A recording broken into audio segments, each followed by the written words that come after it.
खुदादा पाक कलाम सब समझते हैं कि जिन्हें भी इस जगह पर आए हैं सारे आपका विश्वासी विश्वासी का अर्थ होता है कि परमेश्वर पर विश्वास करना। इस तो अलावा किसी चीज पर विश्वास नहीं करना, और विश्वास किया है। दूसरे लोग जिन्हें सत्संगी सत्संग का अर्थ होता है सिर्फ सिद्ध लोगों की संगति करनी, दूसरे लोगों की संगति नहीं। रसूलों की किताब में लिखा कि कभी भी गया ना बच के यानी कि बुरे की संगत नहीं कर, चंगे की संगत कर। फिर विश्वासी के ऊपर आत्मिक लाइफ पर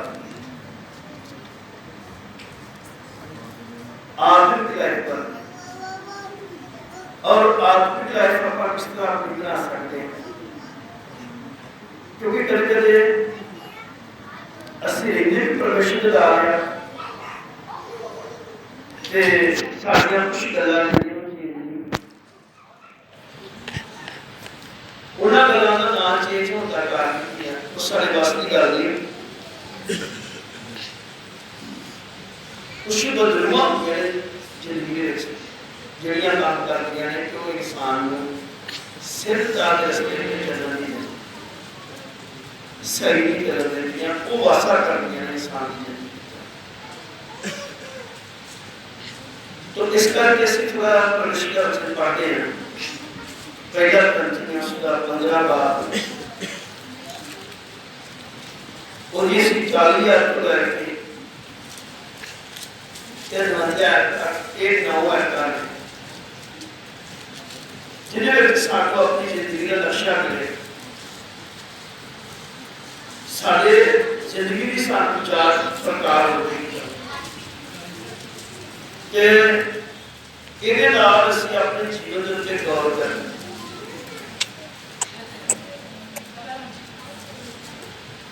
क्योंकि ये जो लॉकडाउन होया जिहदे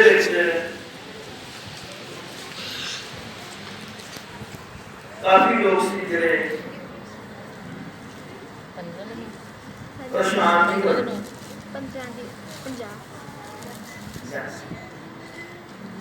क्योंकि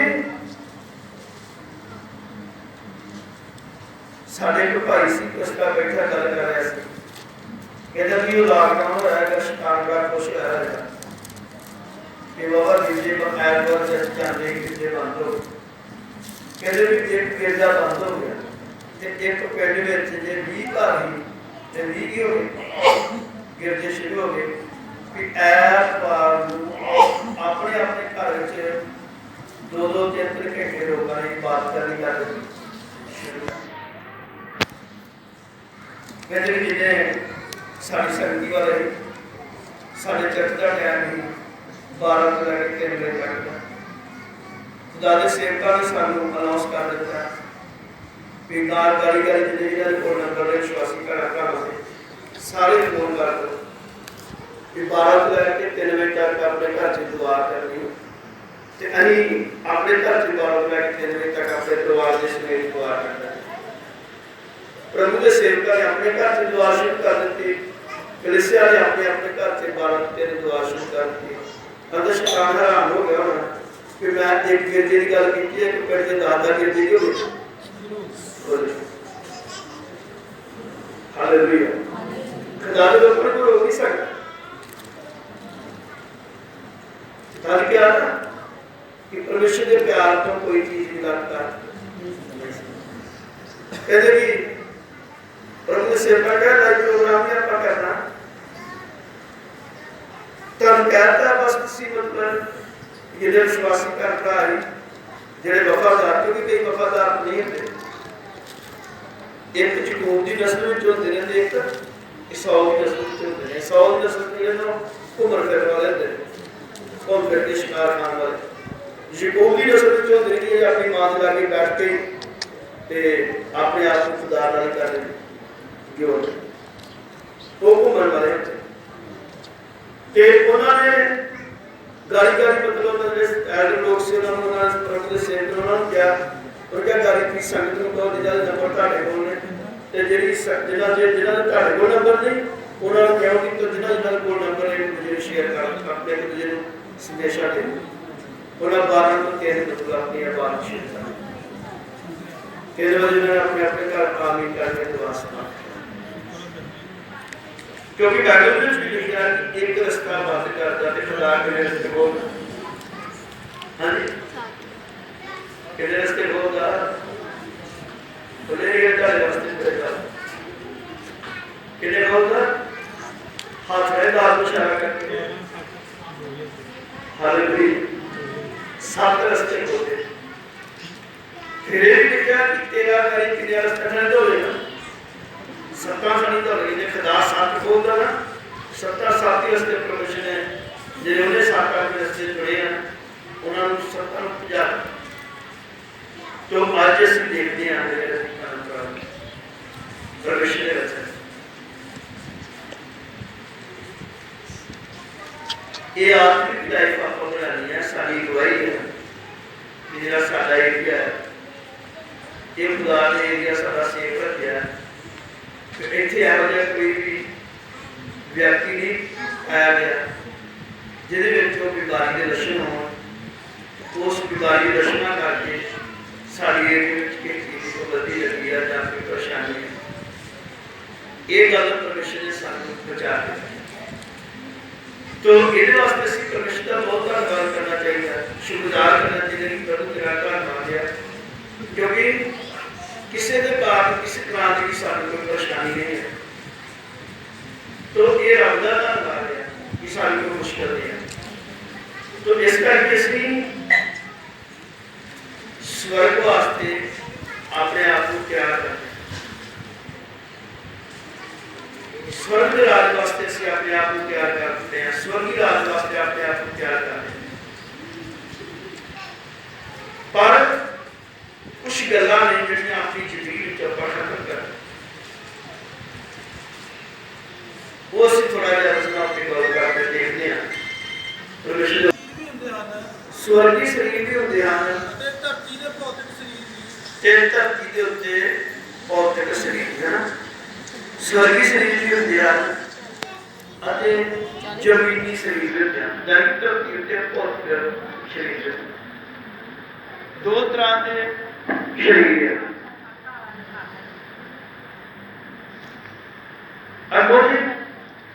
परंतु स्वर्गीय शरीरां दी खूबसूरती स्वर्गीय शरीरां दी खूबसूरती एक तरह दी हुंदी है भौतिक शरीरां दी खूबसूरती भौतिक शरीरां दी खूबसूरती किसी होर तरह दी हुंदी है सूरज दी खूबसूरती एक तरह दी सूरज दी खूबसूरती एक तरह दी चंद्रमा दी खूबसूरती एक होर तरह दी चंद्रमा दी खूबसूरती कुछ होर तरह दी अते तारियां दी खूबसूरती एक होर तरह दी तारियां दी खूबसूरती कुछ होर तरह दी अते हर तारा अपनी खूबसूरती विच दूसरे तो वखरा है इन्हां लोकां नाल भी इवें है जो मुर्दियां तो उभारे गए जेड़ा शरीर बीजा गया है वो सड़ जावेगा और जेड़ा शरीर जीवन वाला उभारा गया है वो नष्ट नहीं कीता जा सकता जदों शरीर बीजा जाता है इसका कोई सत्कार नहीं हुंदा और ये महिमा विच उभारिया जाता है जदों शरीर बीजा जाता है कमजोर हुंदा है और जदों ये जीवन नूं उभारिया जाता है तां ये बलवान हुंदा है जेड़ा शरीर बीजा गया है वो भौतिक शरीर हुंदा है जदों ये जीवन नूं उभारिया जाता है एक आत्मिक शरीर हुंदा है जिवें भौतिक शरीर हुंदा है उसे तरह एक आत्मिक शरीर हुंदा है पोथियां विच लिखिया होया है पहला मानव जूंदी होंद बनया और आखिरी मानव एक आत्मा बन गया जो जीवन देता है आत्मिक मानव पहला नहीं आया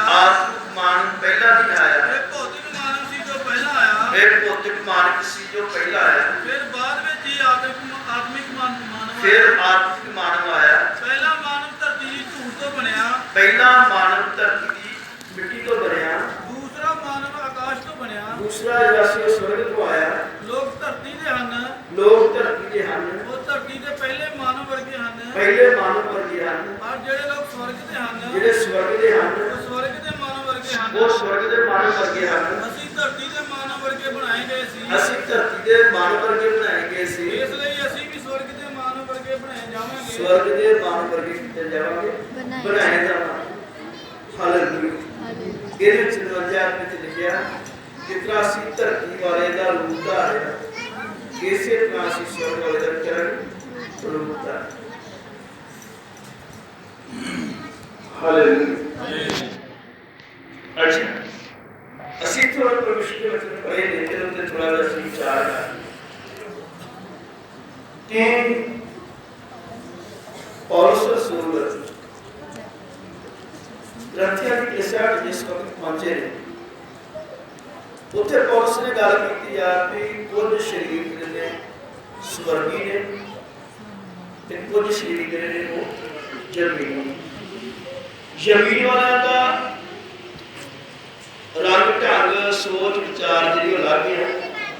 ਤੇ ਸਵਰਗ ਵਾਲਿਆਂ ਦੀ ਸੋਚ ਵਿਚਾਰ ਰੰਗ ਢੰਗ ਖੂਬਸੂਰਤੀ ਜਾਓ ਅਲੱਗ। ਹੁਣ ਸਾਰੇ ਗੱਲਾਂ ਕਰਨ ਤੋਂ ਬਾਅਦ ਵੀ ਕਹਿੰਦੇ ਜਿਸ ਤਰ੍ਹਾਂ ਅਸੀਂ ਮਿੱਟੀ ਵਾਲੇ ਦਾ ਰੂਪ ਧਾਰਿਆ ਉਸੇ ਤਰ੍ਹਾਂ ਅਸੀਂ ਸਵਰਗ ਵਾਲੇ ਦਾ ਰੂਪ ਧਾਰਿਆ। ਹੁਣ ਦੇਖੋ ਇਸ ਵਕਤ ਅਸੀਂ ਆਪਣੀ ਮਾਂ ਦੇ ਕੋਲ ਜਨਮ ਲਿਆ ਤੇ ਅਸੀਂ ਸਭ ਤੋਂ ਪਹਿਲਾਂ ਜਿਹੜਾ ਰੂਪ ਧਾਰਿਆ ਉਹ ਆਦਮ ਦਾ ਧਾਰਿਆ। ਆਦਮ ਵਰਗਾ ਸਾਡਾ ਸਰੀਰ ਅਸੀਂ ਉਹ ਪੈਦਾ,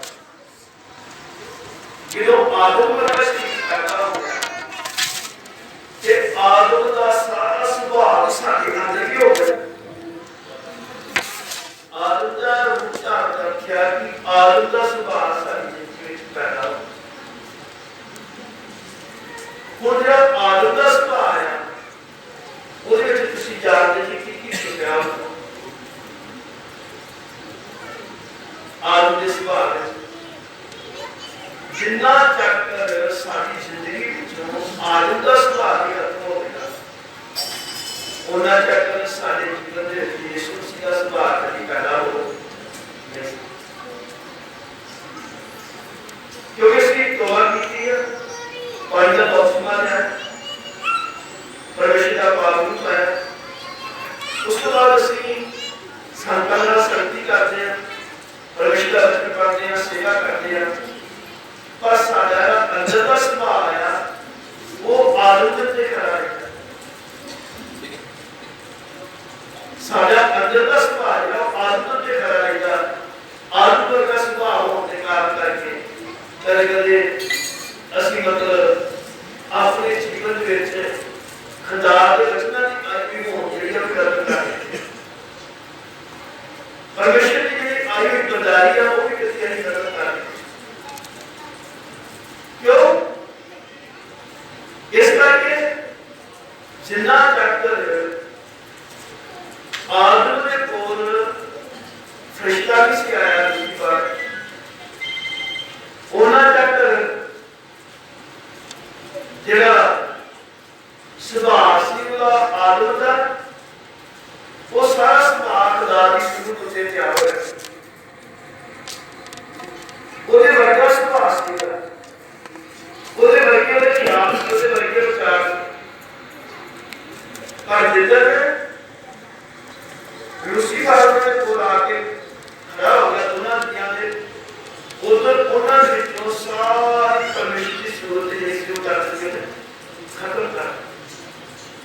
ਜਦੋਂ ਖਤਮ ਹੋ ਗਈ ਤੇ ਉਹਦੇ ਅੰਦਰ ਇਹੋ ਜਿਹਾ ਸੁਭਾਅ ਆ ਗਿਆ, ਇਹੋ ਜਿਹਾ ਸੁਭਾਅ ਆ ਗਿਆ ਕਿ ਉਹ ਖੁਦਾ ਦੇ ਨਾਲ ਮਿਲ ਗਿਆ। ਆਦਮ ਦਾ ਸੁਭਾਅ ਇਹਦਾ ਕਿ ਸਾਡੇ ਜੀਵਨ ਚ ਰਹੇਗਾ, ਉਹਨਾਂ ਚ ਅਸੀਂ ਕਾਬਲ ਨਹੀਂ ਕਰ ਸਕਦੇ। ਕਿਉਂਕਿ ਆਦਮ ਦੇ ਸੁਭਾਅ ਦੇ ਵਿੱਚ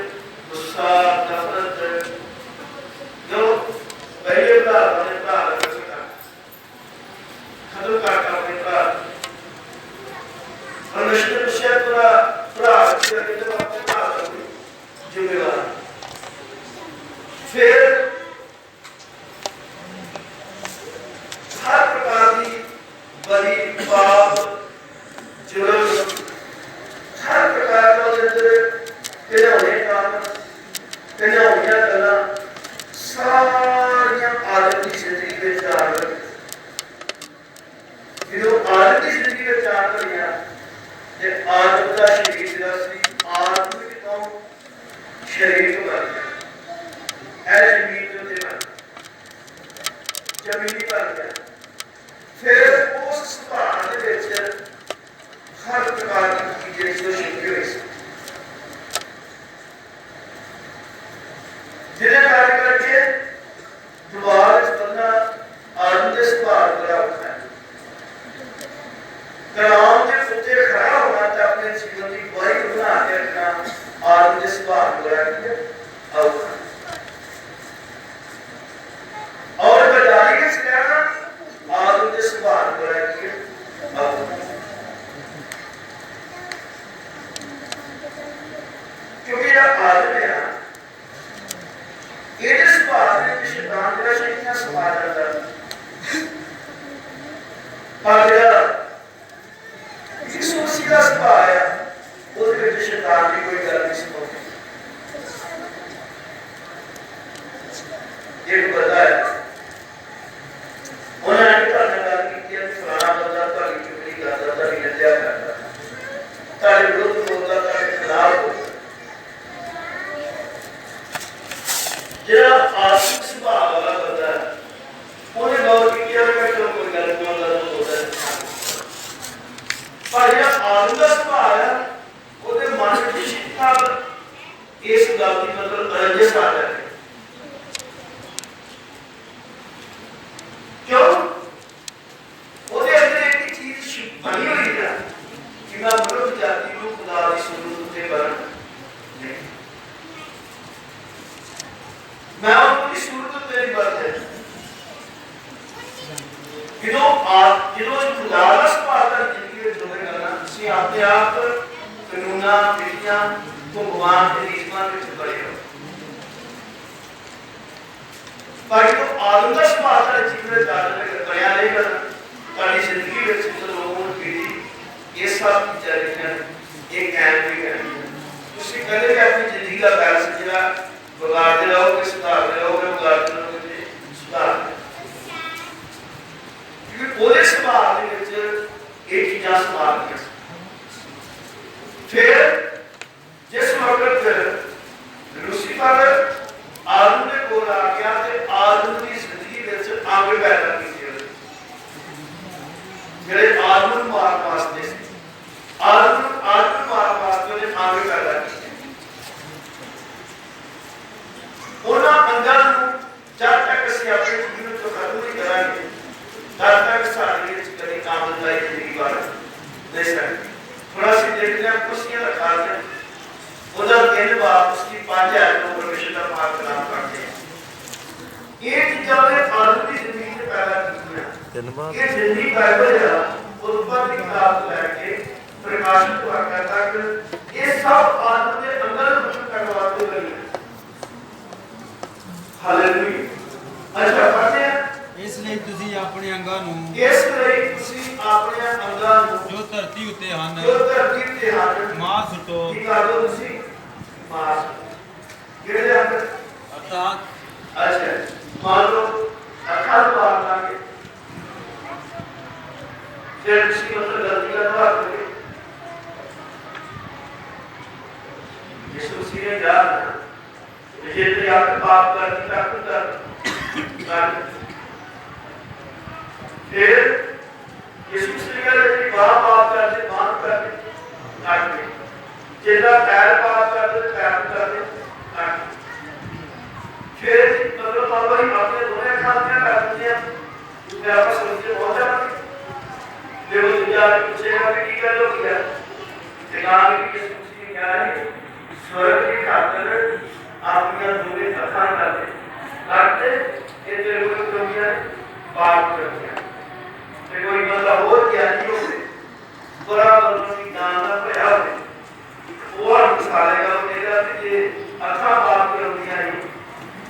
ते यीशु मसीह ने बर्तन लाई अखा क्यों ने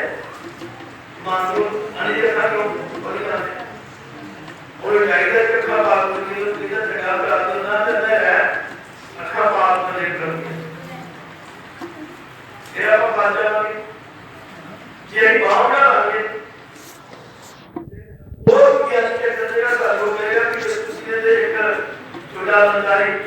दुर्गा पे अपना सुधा अपनी माँ के माँ बन गई, अपनी माँ कटी गई। ये माँ बाप को भी माँ बना दी करते। ये ना हो गया ये आंध्र सारी जिंदगी में पैदा किए शैतान ने वो आज